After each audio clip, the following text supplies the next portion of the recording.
Hi everyone, welcome to our first Q&A video. I don't think we've ever done one of these before, so bear with us if I'm a bit like, don't really know what's going on, but we'll muddle through. We put up an Instagram story a few days ago now, basically asking questions for anybody and everybody to ask us questions, some things you might not actually know about Unicycle.com. And we got a really good response. We're really happy with the amount of questions that we got back. So what I'm going to do first is I might give us a little introduction about Unicycle.com UK, just for everybody that doesn't know. And then I'm just going to start obviously reading off my computer that's here, and we'll just go through the questions. So first, Unicycle.com UK. We're one of the big unicycle shops in the world, and obviously we're the UK branch. Between us and America, we run Unicycle.com as a whole. There is 4 people that work at Unicycle.com UK. There's me, Nick. There's Roger, the managing director.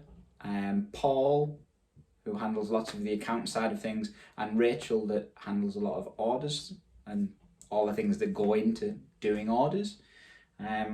With us only being a small company, we all do a bit of everything, to be honest with you. Should we get into some questions then? Let's have a look. So, the first question: will UDC UK be restocking KH trials and 27.5? Yes, we will be. We have the 27.5, the 29 and the 36 coming in July. Unfortunately, we're not going to get KH20s until September next year. They just didn't meet the production run. There's not that many of them being produced at the moment, so we're not getting any. We'll touch on production and COVID and all that sort of stuff a little bit later in the video when we get down these questions, but we'll come to that. Do we have any 32-hole hubs on our next shipment?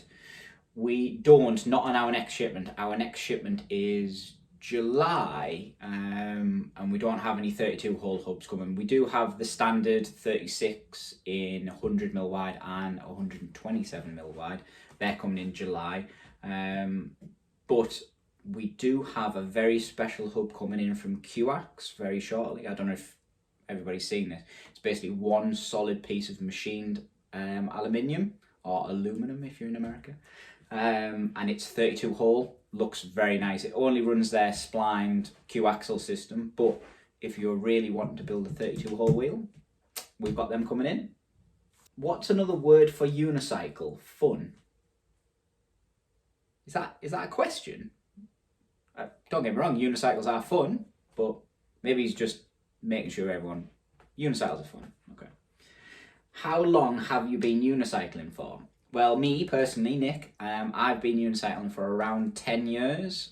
When I started working for Unicycle.com, it was one of the, if you come work for us, you need to learn unicycle. So there you go. Rachel is a little bit more than me. She's been riding for around 13 years, back from her circus days, and circus college and all that sort of stuff. Paul, riding around 25 years. And then Roger, is it around 100 years? I don't know. It's a long time, let's be honest. Roger's been riding for a long time, basically being the managing director of Unicycle.com, so yeah. Can you make a seat just for men because free mounting hurts a lot? We get this question quite a bit, to be honest with you. And unfortunately, any saddle for a unicycle is never the best for the gentleman area, should we say. But we have had, there's a few saddles now on the market that are a bit more nicer to that environment, should we say. The stadium saddle jumps out straight into my head. Obviously most unicycle saddles have got like a proper curve to them, whereas the stadium's just a little bit flatter, and the front of the saddle, particularly for men, if you know what I mean, is just that little bit further forward, and it eases things just a little bit more. Then good cycling shorts, always a win. Unfortunately saddles are a bit of a one works for one person and one doesn't work for another. Some people like them, some people don't. So it's unfortunately, you have to try these things to see what you like. Sorry if I keep just looking away. I need a list of the questions somewhere. I'd never remember all this. Where do you see unicycling going in the future? Increase, decrease, new disciplines? This is a really good question, actually. I think COVID has dramatically hit the sport more than what you'd know, especially for riders that need to train in halls or predominantly like freestyle and things like that. All of that's kind of been put on pause, and there's been no Unicon, there's been no real events for quite a while, and I think that will not hurt things, but it'll take a bit of time to get the momentum back going after obviously all this starts to go away. As for disciplines, we're seeing more and more of the disciplines becoming more melded. There is obviously still the set disciplines, so you're doing freestyle, you're doing trials, you're doing trials. But there's a lot of crossover now where you've got freestyle riders that are doing a bit of flatland stuff, and there's like people calling it X style, and it's actually really good. We like it as the sport that is, as a unicyclist, you can do a bit of everything and like pick and choose, and that helps you riding in different areas. So you do something really, really good balancing trials or whatever. Then when you take your muni out, you're, oh, I'm a little bit better at this and I can go down that rut and all that sort of stuff. But yeah, COVID stuff has hurt things quite a bit, but it'll bounce back. We'll all come back. But as soon as gymnasiums open and unicycle events come back, I think it'll be good. Oh, a couple of questions here all together. New upcoming projects and products. Any new exciting products coming soon? We've always got some things in develop. Now, to be honest with you, we don't develop things on like a container to container thingy. It's never things that you actually ever see. We'll just tweak this and go, that's a little bit better, or that needs to be welded just a little bit better, and then production wise it'll be better, changing colours and stickers and little things, and then eventually we do a big new product that we set out that everybody gets to see. As if for like new products, we've got a 36 frame that's coming out, which most Nimbus stuff, when you get into the big wheel, is 125mm wide. That's bearing centres, by the way. Well, that we're going to release another one, sort of very similar to the Oracle frame, but it's 100mm wide with disc tabs on both sides, so you can run Schlumpf gearboxes, for instance, and the new brake fast adapter that's coming out, so you can run disc brakes on your Schlumpf. And if you want to run the KH disc system, but with a Nimbus frame, for instance, basically it's opening more doors, so you're not like, if you're running a 100mm hub, you have to use a KH frame or a QX frame or whatever. It's basically opening so you can mix and match products, which we know from unicyclists love to pick and choose the bits from different manufacturers and stuff. It's never, that's my unicycle and that's it. I like to just tweak it a little bit here and change things. Another one that's actually quite interesting project, I've got a picture of this, I'll put it up on the screen. Roger's making a tandem penny farthing. Yes, that's 2 penny farthings welded together. It's going to be quite an interesting thing to ride. I might sit to the sidelines until that's been rode a bit before I try and have a go at that one. But yeah, no, interesting project, and we'll always have new things that are coming out at the moment. There's a couple of little things that unfortunately for this video I can't tell you about right this second. You'll just have to wait and see what comes out. Oh, right, so COVID stuff. Here we go. I've got, how does COVID affect your business? How has COVID affected sales parts, procedures? Basically, how has COVID affected us as a business? Well, it's definitely affected us. It's affected everybody, hasn't it? Let's start with the good first. Here in the UK, obviously we had mandatory lockdowns like everybody did. And this was actually a good thing for us because lots of people were at home and like, I don't know what to do. They went, I need to learn something new, and unicycling came up as one of them things. So we had a quite good year last year as sales wise, if you know what I mean. we sold quite a lot of unicycles, and we got more of an uptake, if you know what I mean, of more people wanting to know things, and more people riding, and more parts, and more of everything, like that side of things. So which is really good, and sales are still going quite strong because of all that, which is again really good, because we can keep going and we can keep supporting the sport and keep producing things that the sport's going to need. Now the not so good stuff. Obviously, all the procedures around us still being open and still being safe has been quite a challenge, to say the least.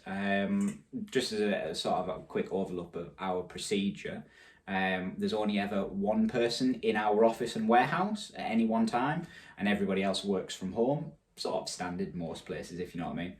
But then you couple that into, there's more orders and there's more sales and there's more and there's more stuff going out.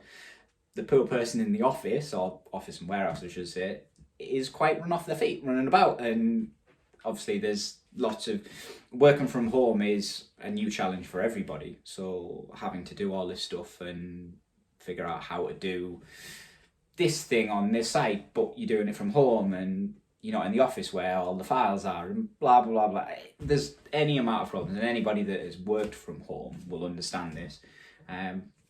I'd like to think that over 2020 anyway, we did a really good job of trying to, from your point of view, from the customer's point of view, it being seamless and not having any problems. You just order and it comes out. We just run around flapping in the background, but I think we pulled it off to a decent standard. Any interest in building a more compact T-bar alternative, brackets Flansbury style? Simple answer again is yes. There is something in the works at the moment. That was one of the things that I can't really talk about too much and too in depth, if you know what I mean. But we've got a few prototypes on the go. Nothing that we can show or publicise to anybody at this time, but we've got some stuff coming. And I like my road stuff as well, so the stuff that's coming I'm quite excited for. Favourite off-road trails to hit? Obviously all these will be in the UK because we're from the UK. So there's Gisborough Woods, which is close to us at Unicycle.com. North Yorkshire Moors, Dalby Forest. These are all really nice places to ride. And then there's a few places up in Scotland that I can't remember the name of now, but someone probably will comment on this video and tell me that this was the parks in Scotland. What type of riding do you do the most? Well, me, it's road stuff, and then a little bit of muni, and then a tiny bit of freestyle. Again, COVID, I haven't been on it for a while. I personally want to get back into doing more riding. Family stuff and everything got in the way, and I haven't been doing as much riding as I'd like to, but I'd like to get back into doing a bit more. Paul in the office is predominantly muni. He's a muni rider. Rachel used to do a bit of freestyle stuff now she prefers two wheels, if you know what I mean. She likes her bikes, so she's more into bikes. And Roger, he does road, muni, penny farthings, 20, he does a bit of everything. He's a bit of a show-off. How much money do you use on advertising? Right, well, we do advertise mainly on two big platforms, and you will have heard of them, Google and Bing. That's potentially where we spend most of our advertising money. Google being the bigger of the two, just basically for Google shopping, ranking of when you type in the word unicycle, we come up, hello, how you doing? But I would say the majority of our advertising is actually organic, because we've been in the market for 20 years.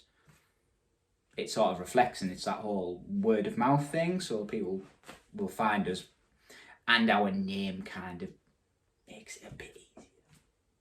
Next question, what can I do to make it more comfortable for my gentleman area while riding?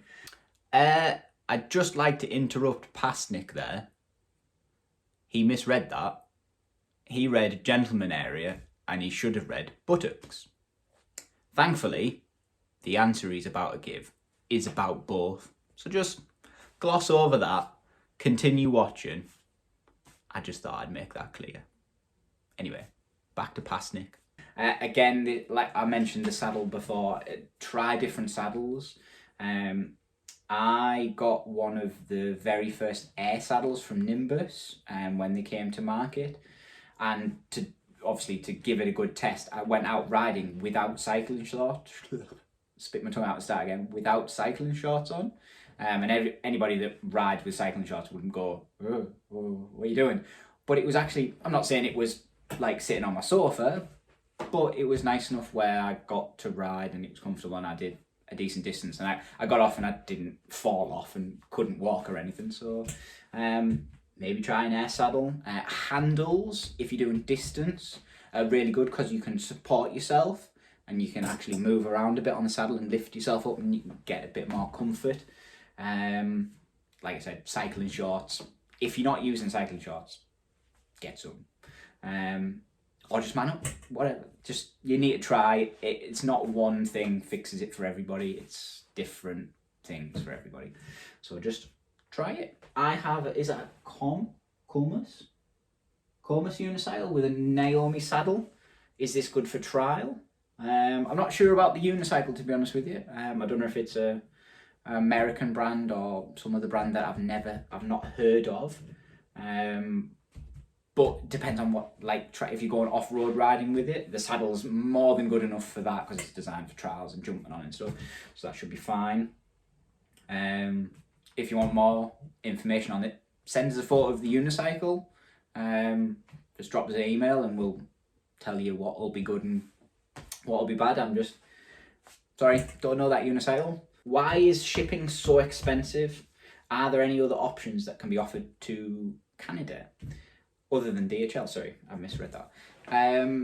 Right, shipping is a big deal, like a big deal. We charge shipping at cost on our website. Now, a lot of people don't do this. They either bung some more onto the price of the products and give you free shipping. So shipping's not free, you're just paying more for the item, you're just paying it in a different place. Or they give you one blank rate, so it's 20 quid for everything, whether you're sending a little tiny grommet or a full unicycle. We try and be transparent as we can, and I'm not saying we get it right every time, but we try and be as transparent as we can and charge accordingly for everything else. When you start going internationally, for obviously from the UK to Canada, for instance, we predominantly only use DHL purely because of their success record and of basically you actually getting your items. It sounds really harsh, but the standard mail, we won't send items over £30 in the, like, just standard, like for in the UK it's Royal Mail, and obviously when it gets to Canada, for instance, it would be the Canadian Post or whatever it is. We don't send items over £30 purely because most of the time they don't turn up, and as a business we then have to go, oh, I'm sorry, we'll send it again. Oh, it hasn't arrived again. Oh, we'll send it again. Then you're just getting the thing. Whereas DHL, it arrives, and it arrives every time, and they deal with the shipping and duty. They deal with everything. So I totally understand that it's like, that's a lot of money to spend, but you're getting a premium service and something you can rely on. For the cheaper items, so let's say you wanted to just order a clamp, for instance, we are trying to get it so we can use the standard post. So it's a cheap service. You obviously don't want to be spending £15 on shipping and the clamp's only a £5. It doesn't work, that does it? But it's something we're always updating the shipping. We're always talking about it. It's something we take a pride in to actually get right. Because obviously you as the customers don't want to be sending more money on shipping than you need to be. Don't give couriers more money than what they need. Jeez, they've got enough money. Anyway. What year did Roger start unicycling? I am not exactly sure, but I know it was around when he was 13 years old. Started riding on what would be classed, it wasn't a 24-inch unicycle, but the closest thing to it now would be a 24-inch unicycle. I think that was 1862. Everything was black and white. Yeah. How to free mount a 29-inch unicycle?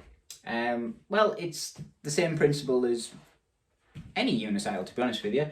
Just the bigger the wheel is, the more jump you're going to need. If you're doing like a walking mount where you jump on, or if you just stood static and you jump on, it's just more of a jump and more pressure to get it going. The bigger wheel stuff moves ever so slightly slower to get it going, whereas the 20 you jump on it and it's away and it wants to go. So yeah, same basic principle as getting on any unicycle, just more practice and just more tweak it, if you know what I mean. If you can free mount a 20-inch unicycle, within a couple of days, there's no reason why you shouldn't be able to free mount a 29 with a bit of practice, basically. What's your most fun unicycle product from the store? Ooh, that's a good one. Does this mean money's no object? If money was no object, it's like a hatchet or something, isn't it? I personally don't have a hatchet, but it would be good fun to have. That's if money was no object, and just throw money at whatever, and put a carbon fibre rim on it and all that sort of stuff. But for just pure fun, I would say one of our smaller penny fans, not the big like 48-inch ones, but like the 32 and the 36 ones. They're a riot. We have a display one. It's a bit ratty and it's never been painted and stuff. It's looking a bit rusty. But every time when we used to do events, seems like this long distance memory file a long time ago, but when we used to do events, we'd take that with us and everybody can ride it, everybody loves it. So yeah, 29-inch penny farthing, 32-inch penny farthing, they're a good fun. I recently learned to ride a 20-inch. What should I do next? Well, just continue your basic skills. So if you can just ride, can you free mount? Try that. Can you hop? Can you idle? 1 foot riding's a good like sort of entry level trick, if you know what I mean. And then it sort of depends where you want to go with unicycling. Do you see yourself more as like a tricks person? So like trials, street, freestyle maybe, that sort of stuff. Or do you want to cover some ground? Or do you want to go off road? So like muni, road riding. All depends on what you want to do with your unicycle. Obviously if you want to trial some distance, you might want a slightly bigger unicycle. Other than that, yeah, you just need to decide what you want to do. Roughly how many unicycles sold each year? Now this is a tricky one. As a group, as Unicycle.com, we can only look at what we've ordered and then what we've reordered again for the next time. So 6,000 unicycles a year, there or thereabouts. Us here in the UK, we're the second largest. Obviously the US has so much more land mass than what we do. So they're probably selling a bit more than that. And obviously due to COVID and everybody being in the house, we sold a few more unicycles in 2020 because there was more demand. So exact numbers are quite hard to come by. Any plans for clothing ranges? Not at the moment. I am one of the people, to be honest with you, it's me and Rachel really that sort of handle most of the clothing lines. It's not a massive seller for us, if you know what I mean. That could be what we're trying to sell, if you know what I mean. But it's a secondary thing for us. So people buy a unicycle and then they buy a t-shirt to go with it. It's not, I buy a t-shirt to go with my unicycle. It's sort of a secondary thing. It's nice stocking fillers. That's probably the best way of putting it. When will there be more unicycles in stock? Simple answer, July. We're getting a 40-foot container July this year, and that will hopefully be on time, arrive. It might have been put back a few times. This container was supposed to be April, and more COVID related stuff, but we're pretty confident it's going to be July, and that will replenish most of the unicycling stock when that arrives. Where can I get an air saddle in Canada? At the moment, you can't in Canada. For people that don't realise, we had a Canadian franchise, and it closed. So just basically the guy that ran it wanted to step away from it. It wasn't working as best as he wanted to, so it closed. So the only place you can get an air saddle would be from us. It sounds really silly, but America are closer, but have real problems shipping into Canada. They get charged a lot of fees, way more than what we get. So for you as the customer at the end, it's actually cheaper to get it from us on the other side of the thingy. So yeah, us when we get them back into stock, which I think is July, fingers crossed. Nice. Wait, is Ruse, are you saying I'm nice? Well, thanks, Ruse. Give some history that give us some UD history some people may not know. We actually have a page for that. I don't know if people remember, but a couple of years ago, it was 20 years of UDC, and we released them carabiners. We gave them free away with every order. I'll put the link up at the bottom here somewhere, maybe in the description, of 20 years of UDC, and you get to find out the history, how it's all started. Are Nimbus Wheel rims tubeless? Not officially, but it can be done. The whole tubeless thing is a minefield of what will work and what tyres, and so some tyres are tubeless and some tyres are not, but some rims and they go together, and the combinations are mind-blowing. So the only exception I would say is our 29 Dominator Plus rim. That's a rim that is actually designed tubeless. So yeah, do your research. Unicycles, the forum, loads of people running tubeless stuff on there, and they'll tell you what works, what combination of tyre, rim, and however you do your tubeless system. Oh, last question. If I'm constantly stuck on a move, what should I do? It depends what the move is, really. If it's something very basic, maybe video yourself to see where you're going wrong. Obviously, as you're doing it, you're just like, oh, fell off, oh, fell off, oh, fell off. Where if you look back at the video, you go, oh, I'm wiggling off to one side there, I'm doing this or whatever. It's like everything is practice, practice, practice, practice. And as well, if you can ride with other unicyclists, COVID aside, if you can ride with a unicyclist, you'll notice dramatically how much your unicycle improves just by riding with other people. Yeah, we're done. That's all of the questions that we had. Obviously I edited some of them out that weren't YouTube friendly. Thank you for them, whoever sent them in. But other than that, if you enjoyed me just rambling and answering questions, please do comment below and let us know what you thought. If you'd like these to be a bit more of a regular occurrence, we can do them like every few months or whatever. But yeah, cheers for watching. If you got this far, thank you very much for sitting and listening to me ramble. Thank you very much. Cheers, guys.